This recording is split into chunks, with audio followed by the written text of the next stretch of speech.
Hukum ini kan mengacu pada tatanan kehidupan bermasyarakat.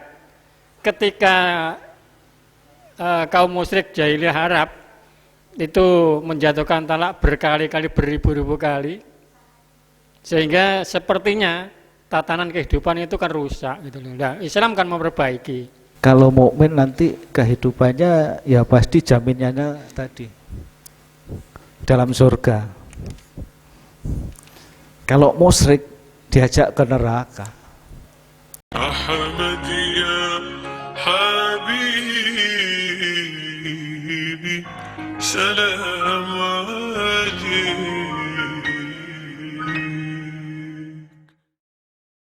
Islam mengatur bahwa ketika talak dijatuhkan itu sebenarnya suami istri masih diberi kesempatan dalam satu rumah, kan begitu tak? Tapi karena ada talak kan tidak boleh mengadakan hubungan suami istri sebelum talak itu dicabut atau rujuk kembali. Nah, kenapa masih diberi kesempatan dalam satu rumah? Karena itu kan untuk berpikir. Jadi diberi kehidupan rumah tangga ketika acara itu masih diberi kesempatan untuk berpikir selama 2 kali talak. Talak pertama masih diberi kesempatan, kalau masih kembali terus terjadi sesuatu, talak kedua masih diberi kesempatan. Tapi ketika kesempatan, artinya kesempatan itu kan masa iddah. Artinya kesempatan yang kedua itu sudah habis dan tidak ada kecocokan lagi, baru jatuhlah talak ketiga dan itu harus pisah. Pisah pun harus dengan cara yang baik. Kan di situ dikatakan talak itu boleh dijatuhkan 2 kali, lalu pergaulilah mereka dengan baik atau lepaskanlah mereka dengan baik ini. Tapi dalam kenyataan sehari-hari itu sebelum talak jatuh kan rumah tangganya sudah berantakan, sudah pisah, itu kenyataan itu. Nah, hukum ini kan mengacu pada tatanan kehidupan bermasyarakat. Ketika kaum musyrik jahiliyah Arab itu menjatuhkan talak berkali-kali, beribu-ribu kali, sehingga sepertinya tatanan kehidupan itu kan rusak gitu loh. Nah, Islam kan memperbaiki, ada tatanan batasan, kan itu sebenarnya, sehingga nanti kehidupan masyarakat itu cenderung mengarah kepada kebaikan, tidak ada dendam, maksudnya kan begitu.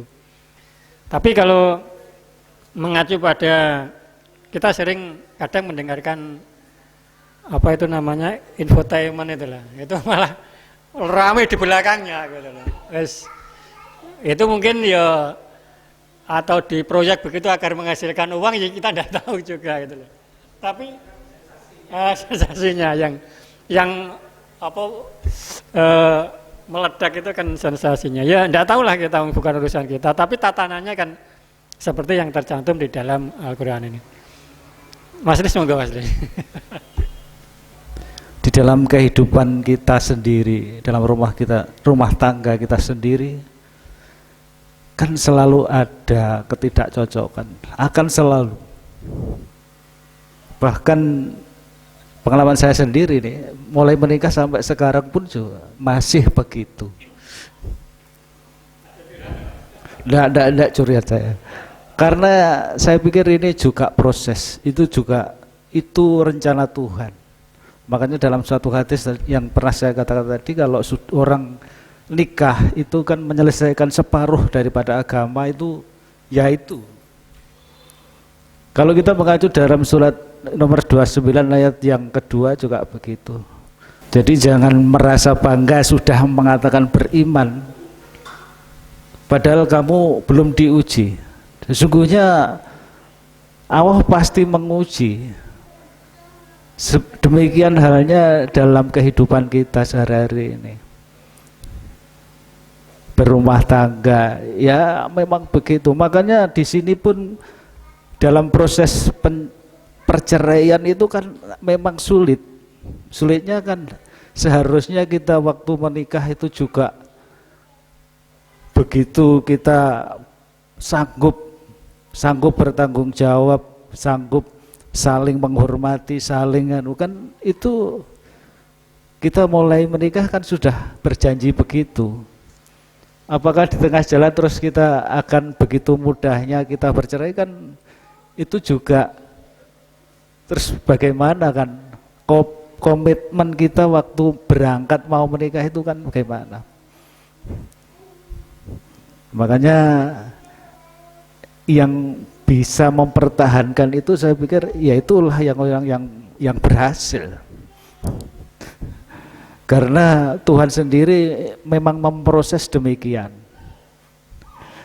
Makanya kan kalau di ayat yang sebelumnya, ayat yang ke-221, saya baca aja artinya, dan janganlah kamu menikah dengan wanita musyrik sampai mereka beriman. Dan sesungguhnya budak wanita yang mukmin itu lebih baik daripada wanita musyrik, walaupun ia amat menggiurkan kamu. Dan janganlah kamu menikahkan wanita kamu dengan pria musyrik sampai mereka beriman. Dan sesungguhnya budak pria yang mukmin itu lebih baik daripada pria musyrik, walaupun dia amat menggiurkan kamu. Mereka mengajak ke neraka, dan Allah mengajak ke surga dan ke pengampunan dengan seizinnya, dan ia menjelaskan ayatnya kepada manusia agar mereka ingat. Nah di sini kenapa kok lebih baik daripada wanita musyrik, yaitu mukmin. Jadi mukmin di sini saya mengomentari mukmin ini. Jadi orang-orang mukmin, kenapa kok disandingkan seperti itu? Dan Allah sendiri sudah menerangkan mukmin ini, dan Allah mengajak ke surga dan pengampunan dengan izinnya. Ini kan artinya mukmin kan ini. Kalau dalam surat Al-Baqarah ayat yang ke-111, sesungguhnya Allah telah membeli dari kaum mukmin jiwa raga mereka dan harta mereka, dan sebagai gantinya mereka akan memperoleh taman, dan mereka berperang di jalan Allah, dan mereka membunuh dan dibunuh. Ini adalah janji yang mengikat dia, yang ia janjikan dalam Taurat dan Injil dan Quran. Dan siapakah yang lebih menepati janjinya daripada Allah? Maka dari itu bergembiralah dengan janji kamu yang telah engkau janjikan. Dan ini adalah hasil yang besar. Jadi tadi kenapa kok lebih baik orang mukmin? Ya karena ini tadi Allah sudah menjanjikan surga. Kalau dalam ayat-ayat yang terakhir tadi bunyinya kan Allah mengajak ke surga dan menuju ke pengampunannya. Kalau musyrik ya mengajak ke neraka itu. Jadi kelebihan orang mukmin itu di situ. Kalau dalam surat Al-Hujurat ayat yang ke-15 kan ya ayyuhalladzina amanu billahi wa rasulihi wa hum la yartabu wa jahatu bi amalihim wa anfusihim ulaika humul shadiqin. Orang-orang mukmin itu yang beriman kepada Allah dan kepada utusan, dan mereka tidak ragu-ragu. Dan mereka berjuang di jalan Allah dengan harta mereka dan jiwa mereka. Dan itulah jalan yang benar. Jadi di sini mukmin sangat ditekankan sifat mukmin tadi. Kenapa tadi ya orang musyrik dengan mukmin, biarpun menggiurkan kamu tidak boleh. Kan lebih baik orang mukmin itu, masalahnya sampai di situ. Sampai di situ. Dan orang-orang mukmin itu ya sangat mulia.